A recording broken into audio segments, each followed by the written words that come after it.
mənə xəyanət olunursa, bu mənim problemimdir, qarşı tərəfin problemi deyil. Münasibətlərin adı yoxdur. Bu münasibətin sadəcə sənin sayəndə davam etdiyini fərqinə niyə varmırsan? Mən övladıma 5 dəqiqə zaman ayırmaqla nə verə bilərəm ki? Sanki bu dünyada hər kəs evlənməlidir, sanki bu dünyada hər kəs ailə qurmalıdır, xoşbəxt olmalıdır. Əgər bir bəy onun həyatına girir, onun rəngini əlindən alırsa, və yaxud bir qadın bir bəyin həyatına girir, onun rəngini, onun sevdiyi şeyləri, onun həyatını əlindən alırsa, biz burada sağlam sevgidən söhbət gedə bilməz. Bir-birinin sevgi dilini bilən cütlüklər harada necə davranmalı olduğunu bilir. 25 ildir övladlarıma görə sadəcə ailə həyatını davam elətdirirəm.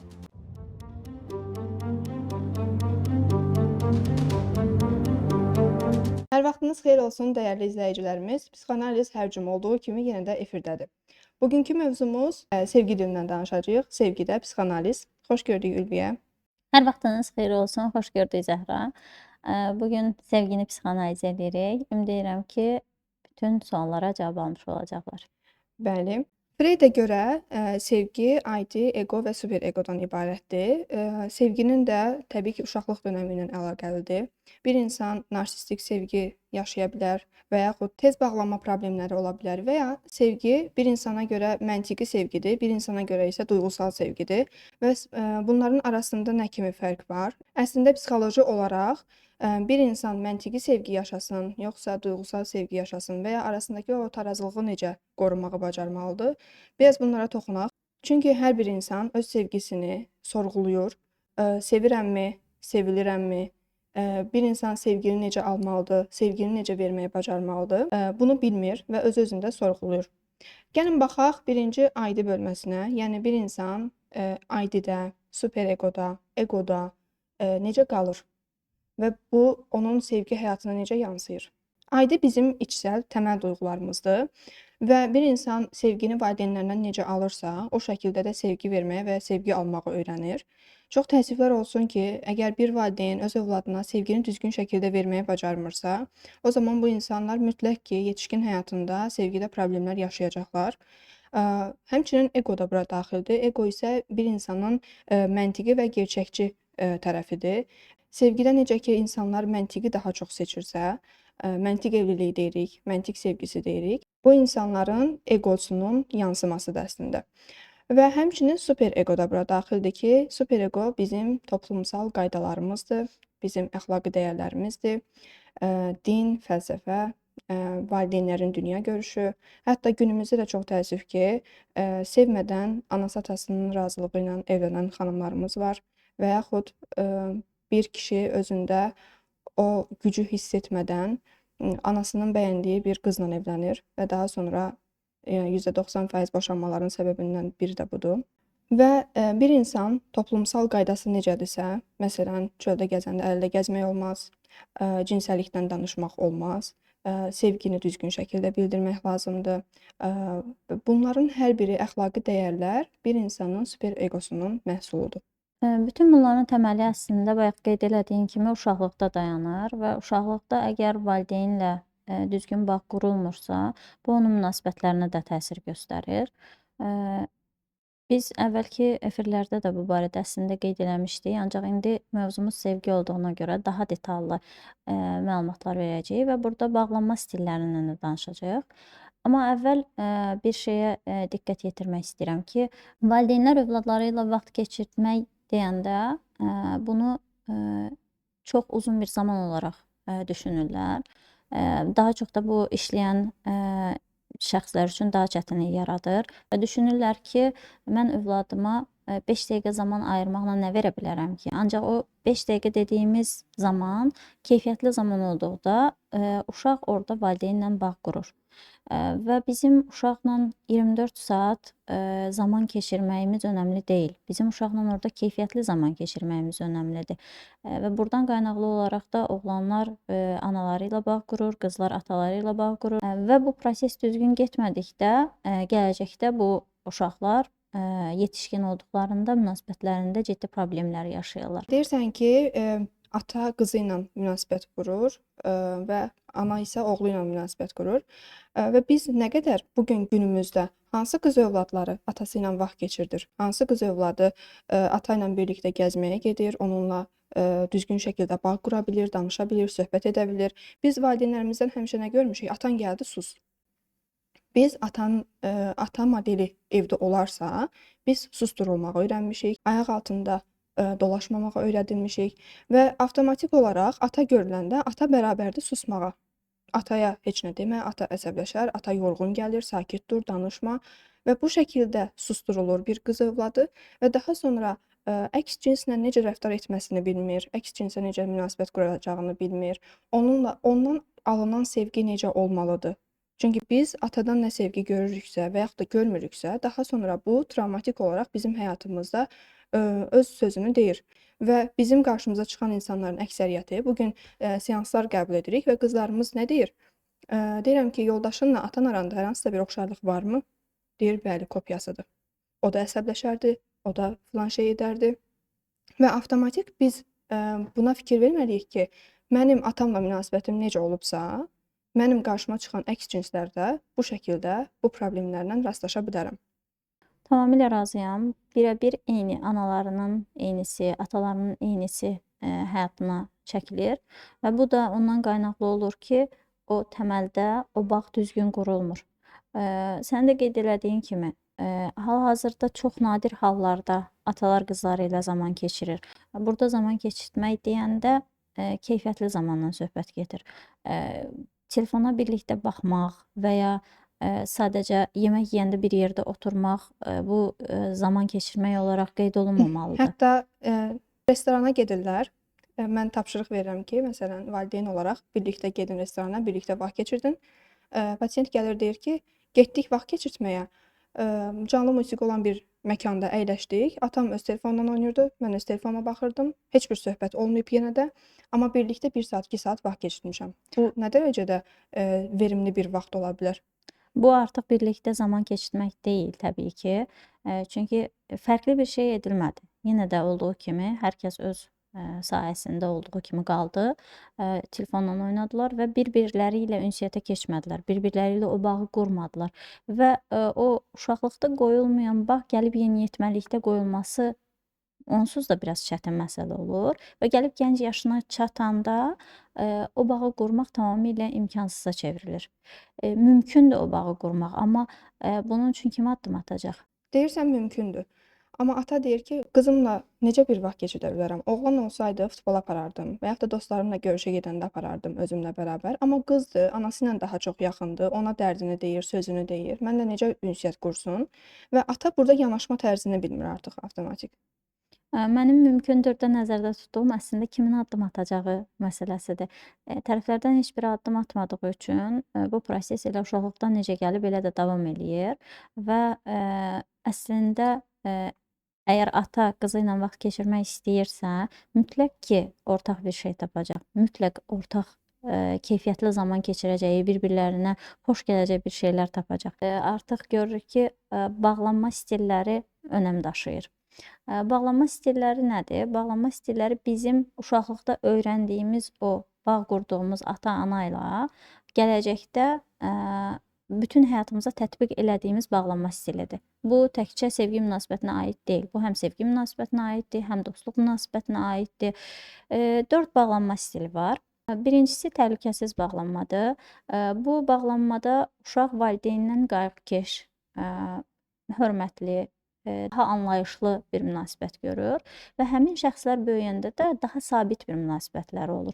Ciddi münasibətlərə hazır olurlar, münasibətdə nəyi necə eləyəcəklərini bilirlər, bir-birlərinə qarşı o anlayışı göstərirlər. Hər hansısa bir konflikt olanda onu birlikdə oturub söhbət edərək həll eləyirlər. Buna misal olaraq, məsələn, bir cütlükdür, hər hansısa bir konflikt yaşanıb, onlar özlərinə çəkilərək deyil, onlar bir-biri ilə dalaşaraq deyil, sakitcə oturub söhbət edərək məsələnin həllinə yönəlirlər. Növbəti qaçan təhlükəli bağlanma stilidir. Bu zaman uşaq valideynlə ya soyuq ya da məsafəli ünsiyyət qurur və uşaq emosional ehtiyaclarının qarşılanacağına inanmır. Emosional olaraq yaxınlıqdan çəkinirlər. Buna da misal olaraq bir xanımdır, gələcəklə bağlı xəyallar qurur, evlilik xəyalları qurur Bu barədə bəyə bildirəndə bəy artıq geri çəkilməyə başlayır. Özünü ciddi münasibətə hazır hiss etmir, özünü müstəqil olaraq daha rahat hiss edir, daha sərbəst hiss edir və burada bəy qaçan təhlükəli bağlanma stilində bir şəxs olur. Hətta belə bir şey də görmüşük ki, bizim yanımıza gələn pasientlərimiz şikayət edirlər ki, mənim münasibətim ciddiyə getmir.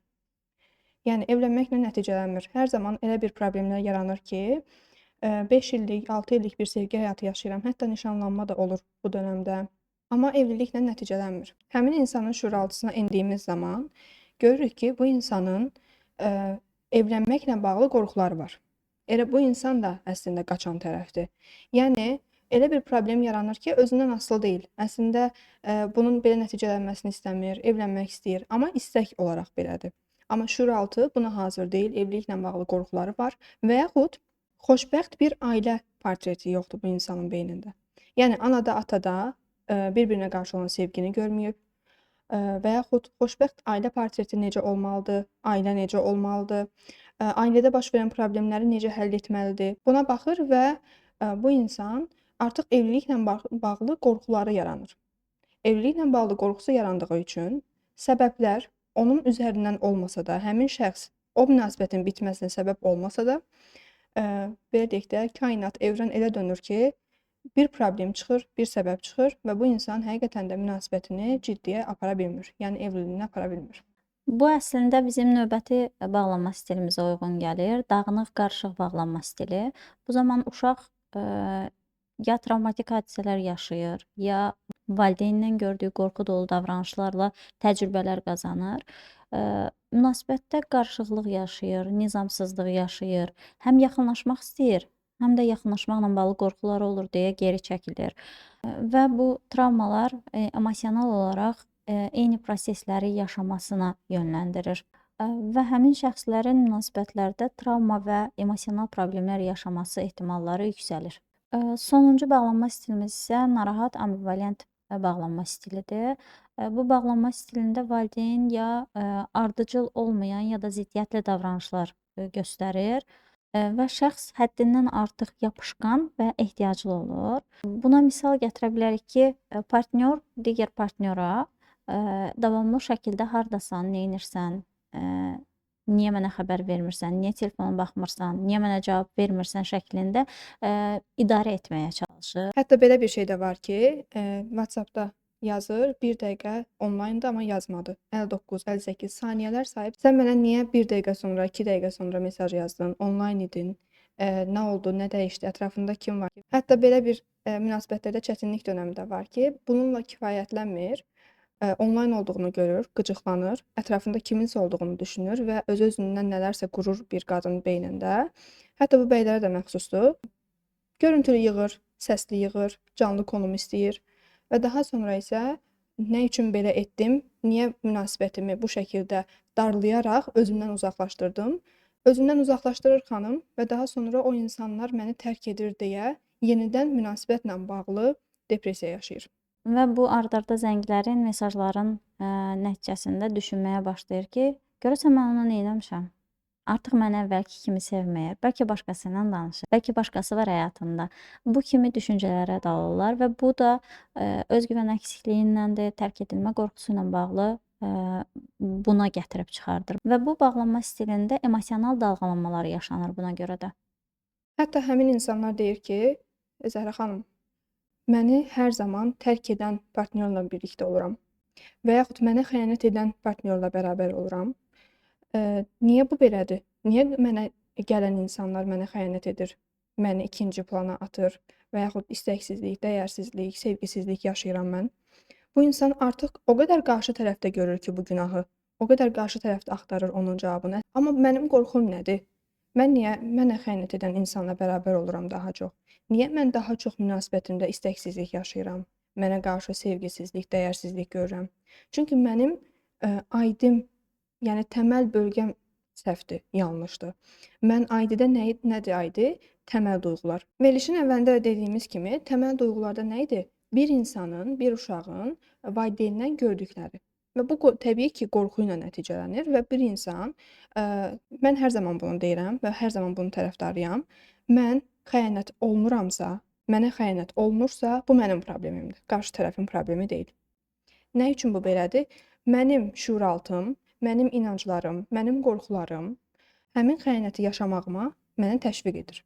Mən, bu suala cavabı qarşı tərəfdə axtarsam da, özümün, problemlərinə, qorxularına, şüuraltısına, təməli necədir, gerçəkçiyəmmi, məntiq evliliyimi istəyirəm, yoxsa duyğusal evlilikmi yaşamaq istəyirəm və yaxud da mən toplumsal qaydalara əməl edərək, yəni ətraf nə deyər, kim nə deyər deyə düşünərək münasibətimi davam etdirirəmmi? Bunu araşdırdığımız zaman, bunun cavabını tapdığımız zaman, o zaman sevgini doğru şəkildə yaşaya bilərəm. Əslində mən münasibət istəyirəmmi? Münasibət istəmədən sadəcə tək qalmamaq üçün də qurulan münasibətlər var. Burada bir şeyə də toxunmaq istəyirəm. İzləyicilərimiz soruşacaqlar, maraqlanacaqlar ki, bəs biz bu bağlanma stillərini dəyişə bilərikmi? Əslində dəyişmək mümkündür, ancaq burada peşəkar dəstək önəmlidir. Bundan əlavə də öz bağlanma stillərini tanımalıdırlar. Öz bağlanma stillərini tanımadan təbii ki, peşəkar müraciət də etməyəcəklər. Bunun üçün nə edə bilərlər? Sual verə bilərlər. Özlərini münasibətdə rahat hiss edirlərmi? Münasibətdə olduqları halda qorxu, narahatlıq hiss edirlərmi? Həm sevgi, həm qorxu arasında qalırlarmı? Münasibətdən qaçmaq istəyirlərmi? Bu sualları verərək əslində öz bağlanma stillərini tanıya bilərlər və onlarda bir fərqindəlik yarana bilər ki, mənim bağlanma stilim nədir? Əgər təhlükəsiz bağlanma stilindəyəmsə, hər şey qaydadadır.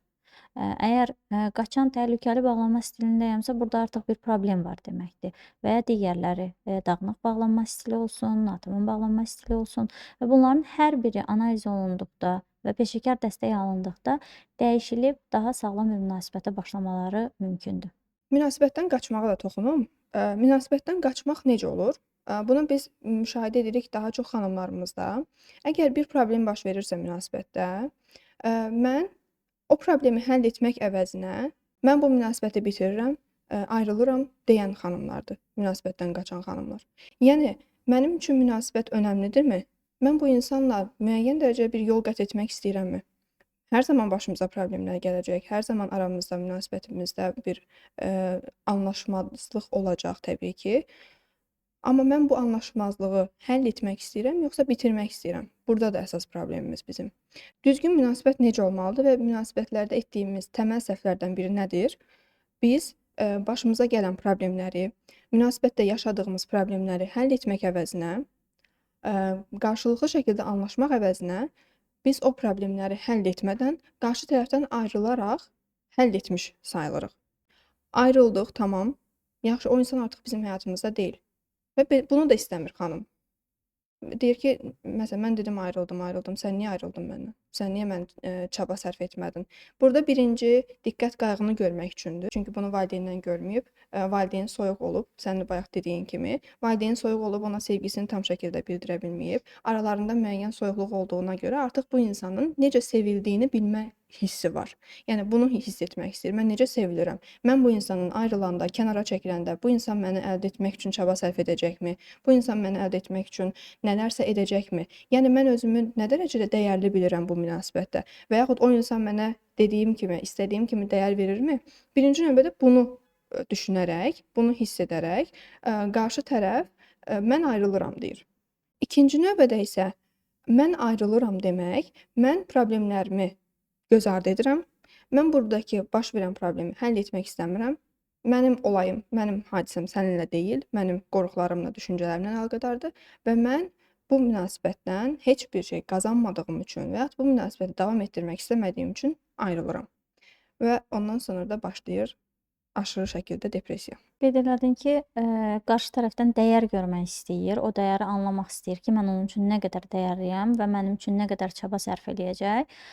Burada həmin xanım özünə nə dərəcə dəyər verir? Bir buna da baxmalıyıq. Bir insan əgər özünə dəyər vermirsə, özünə qarşı sevgisi yoxdursa, öz sevgisi yoxdursa, başqasından bunu gözləməsi nə dərəcə düzgündür?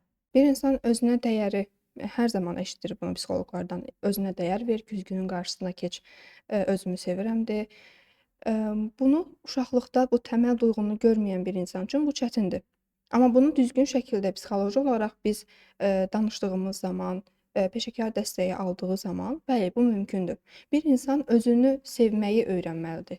Mən əgər özümü sevmirəmsə, mənim bu gün özümlə bağlı komplekslərim varsa, sən bu gün mənə deyəcəksən, necə gözəl görünürsən, deyəcəm, nəyə əsasən deyir ki, mən nə haldayam ki, bu insan mənə sevgisini deyir, necə gözəl göründüyümü deyir. Çünki mənim özümlə bağlı komplekslərim var. Hər halımla özümü qəbul etsəm, o zaman iltifata da açıq olacağam, bir insanın mənə sevgisinə də açıq olacağam və eyni zamanda mən daha çox insanlar sevilməni öyrədir ki, bax gör sənə necə sevir, necə sənə dəyər verir. Əgər sənə bahalı hədiyyələr gətirirsə, sənə bütün günü sevgi sözcükləri yazırsa, bu insan səni sevir. Xeyr. Mən sevgini necə verməyi bacarıram? Mən qarşı tərəfə ötürə bilirəmmi o sevgini?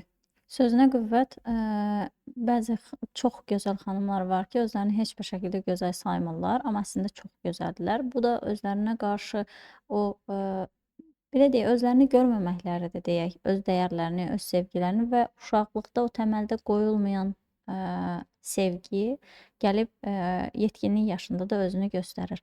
İstəyirəm biraz da sevgi dilindən danışaq, çünki, qeyd elədiyin kimi, sənə hədiyyə alırsa səni sevir, sənə zəng edirsə, yazırsa səni sevir, sənə kömək edirsə səni sevir. Hər kəsdə bu fərqlidir. Buna bir aydınlıq gətirək. Sevgi dilinə keçmədən öncə belə bir aydınlıq da gətirim. Bayaq dedik ki, biz xanımlarımıza daha çox deyilir ki, evlənməlisən, yaşın keçir, evdə qalmısan. Bu kimi fikirlər, ifadələr işlənir. Bu da super eqonun göstəricisidir. Yəni bunu aydın şəkildə bilsinlər artıq. Çünki super ego bizim toplumsal qaydalarımız və əxlaq normaları idi. Sanki bu dünyada hər kəs evlənməlidir, sanki bu dünyada hər kəs ailə qurmalıdır, xoşbəxt olmalıdır. Xeyr, 20 yaşında ailə qurub xoşbəxt olanlar da var, 30 yaşında ailə qurub boşananlar da var, çox təəssüf ki. Və bu bizim super eqomuzun nəticəsi olduğuna görə biz bunları yaşamaqda azadıq.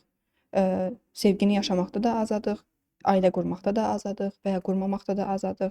Bu demək deyil ki, bizi bu normalara əsasən cəmiyyət kənarlaşdıracaq. Və bundan da əlavə, bir insan narsistik sevgi də yaşayır.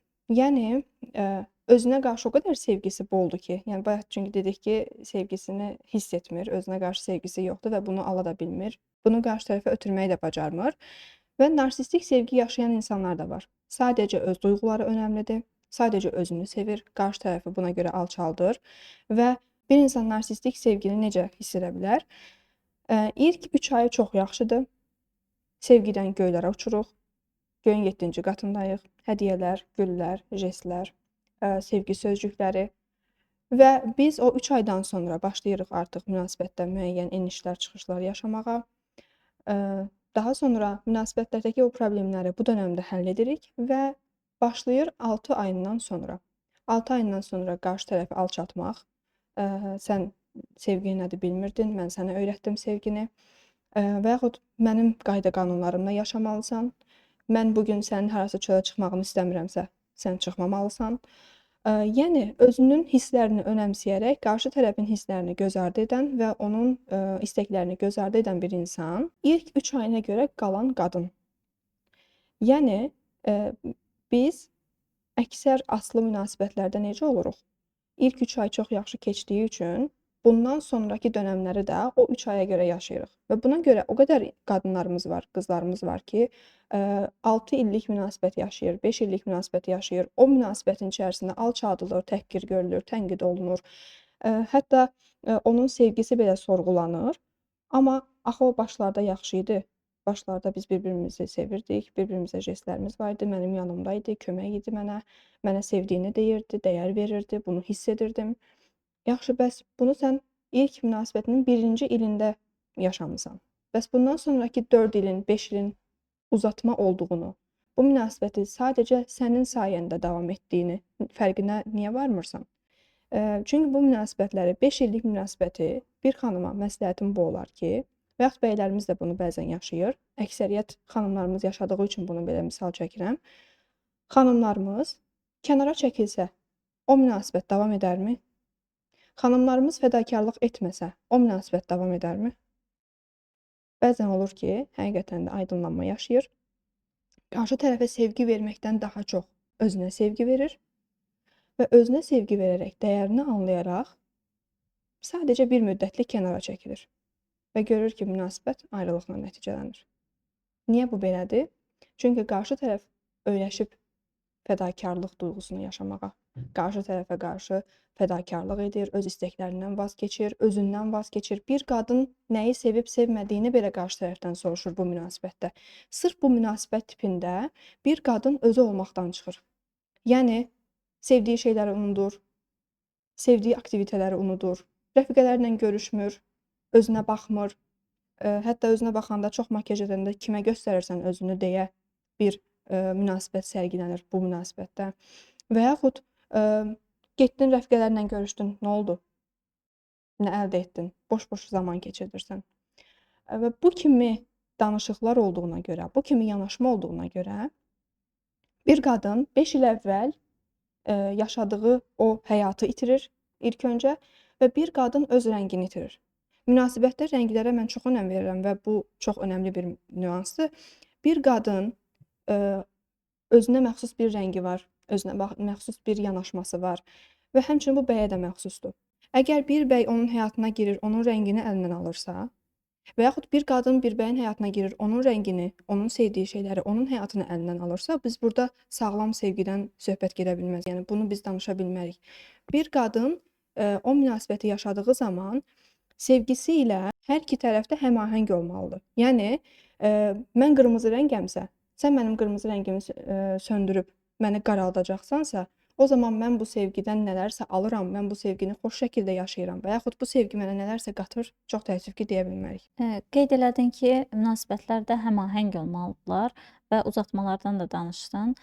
Bir münasibətin qırılma nöqtəsi var və həmin qırılma nöqtəsindən sonra əgər hər iki tərəf mübarizə aparıb nələrsə düzəltmək istəyirsə bu münasibət düzəlir. Tərəflərdən biri daha çox özündən verirsə və digər tərəf olduğu yerdə qalırsa, təbii ki, bu münasibətin düzəlməsindən danışa bilmərik. Və bu da sənin qeyd elədiyin kimi 5 il, 6 il, 10 il, 15 il uzatmalara gedir. Və hətta dünən bir yazı görmüşdüm. Bir Reelsin rəy bölməsində idi. 25 ildir övladlarıma görə sadəcə ailə həyatını davam elətdirirəm və bu uzatmaların artıq ən pik həddidir. 25 il istəmədiyin bir həyatı yaşayırsan, istəmədiyin halda bir münasibəti davam elətdirirsən. Və münasibətlərdə də sevgi dili önəmlidir. Bir-birinin sevgi dilini bilən cütlüklər harada necə davranmalı olduğunu bilir. 5 sevgi dili var.